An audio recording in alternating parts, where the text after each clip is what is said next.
નમસ્કાર, આમ જોઈ રહ્યા છો નેશન પ્લસ ન્યૂઝ. હું છું આપની સાથે હિતલ ભગત.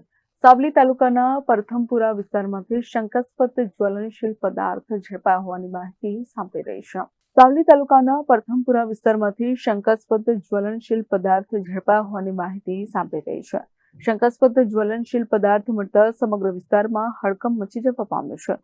તો સાવલી પોલીસની મોટી કાર્યવાહીને લઈને આશરે 800 લીટર શંકાસ્પદ જ્વલનશીલ જથ્થો કબજે કર્યો છે, જેમાં અંદાજિત ₹60,000 થી વધુનો મુદ્દામાલ જપ્ત કરાયો છે. ગેરકાયદેસર રીતે સંગ્રહની વેચાણ માટે આ પદાર્થ રાખવામાં આવ્યો હતો. કોઈપણ પ્રકારની મંજૂરી કે લાયસન્સ વગર સંગ્રહ હોવાનો ખુલાસો થયો છે. તો પોલીસે સમગ્ર મુદ્દામાલ કબજે લઈ તપાસ શરૂ કરી છે, જેમાં સંડોવાયેલા આરોપીઓ સામે કાયદેસરની કાર્યવાહી હાથ ધરાશે. તો વધુમાં પદાર્થના સેમ્પલ્સ પરીક્ષણ માટે FSLમાં મોકલી આપવામાં આવ્યા છે. Bureau report, nation plus news, Savli. સમાચારોના સતત અપડેટ મેળવવા માટે અમારી નેશન પ્લસ ન્યૂઝની યુટ્યુબ ચેનલને સબસ્ક્રાઇબ કરો, બેલ આઇકન દબાવો અને જોડાયેલા રહો ફેસબુક, ઇન્સ્ટાગ્રામ અને ટ્વિટર પર.